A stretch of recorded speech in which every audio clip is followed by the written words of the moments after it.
might be ironclad, or that impenetrable armour also might be ironclad.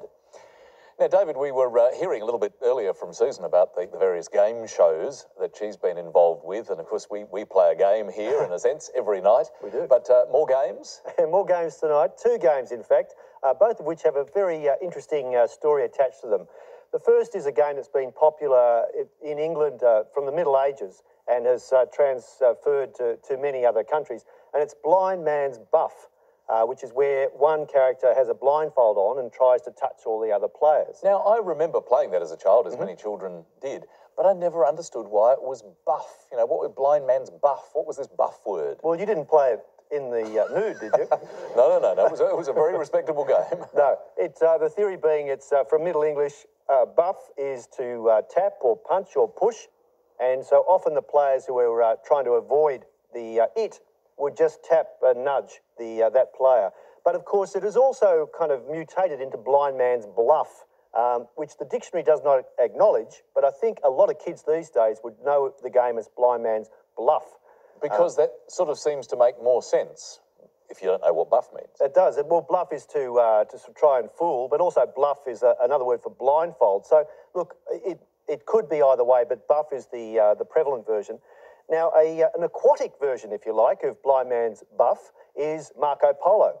And that's where the person would close their eyes and try and touch all the other swimmers in the pool who are just sort of waiting around and trying to avoid those touches. And now, why Marco Polo? Well, the Venetian explorer in the 12 and 1300s was one who roamed the oceans in search of, fortune and adventure. So that's most likely the explanation, because you are sort of wandering around the pool. However, another theory is that it may relate to the Venetian blind, if you like, but I do think that story is a bit of a bluff. That is a beauty, but they're great games anyway. Thank you, David. Pleasure. Let's have a look at our scores, and Maury is on 5. Susan is on 13. We're heading for some more letters, and can you land them for us, Maury? I think we'll start with a vowel this time, thanks, Lily. Thank you. Let's start with U. And another vowel, please. E. And a consonant. C. And another consonant. D. A vowel. O. A consonant. N. A vowel. I. And a consonant. B. And a consonant to finish, thanks. And last letter, T. Time starts now.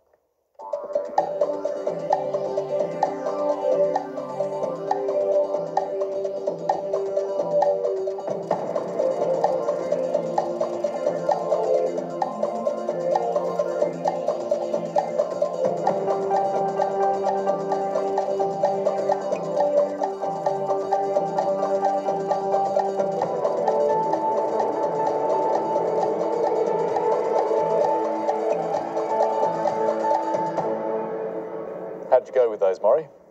I've got a 7, thanks. A 7. Great outcome. Susan? A 7. 7 for you. Let's have yours first, Susan, please. Bounced. And yours, Maury? Exactly the same, bounced. If you could verify. Very nice words, David. Well done, good 7. I had bounced as well, and then was toying around with that I and threw I into the bounced and mixed to get icebound. It's a possible 8. Oh, that's a beauty. Well found. But good scores for Susan and Maury, 7 each.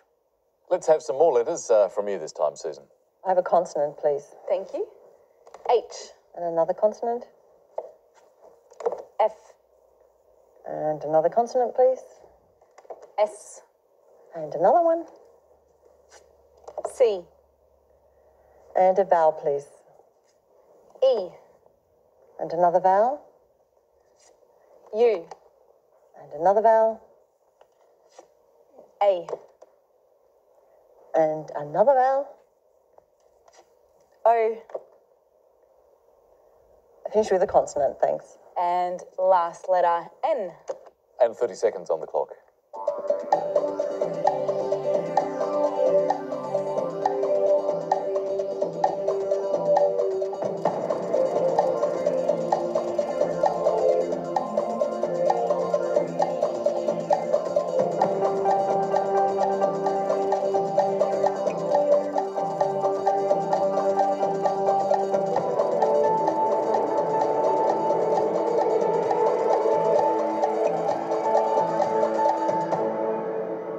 Did you like those, Susan? Yes, I'm going to go out on a limb and Do try. that. 7. 7, okay. It sounds like a risky 7, but we look forward to Very. it. Maury? Risky 6. Risky 6, let's have that first. Nachos. Nachos. Okay, and Susan? Unhouse. Unhouse. Actually, I'm feeling a little bit of a problem with that, David. Yes, I think it is that because of the only one U in that mix and 2 U's obviously in unhoused. So taking us back to Maury with nachos. Now nachos is here, listed and legit. I'm not surprised that it is, because I remember on the night of our last grand final, you told the story of how nacho came about. It's what you eat when you don't catch any fish. It's a great 6, good play, and confused, which for 7 may have described Susan's offering. Bad luck, Susan, but Maury scored 6 points. Well, this game has turned into a close one. Only 2 points between Maury and Susan. Next, numbers. Your choice, Maury. Lily, I'll stick with convention, I think, and have 2 large and 4 small, thanks. 2 large and 4 small. Thank you. The family mix. 5, 5, 4, 7, and the 2 large, 75 and 100. The target to read is 127. Let's head there.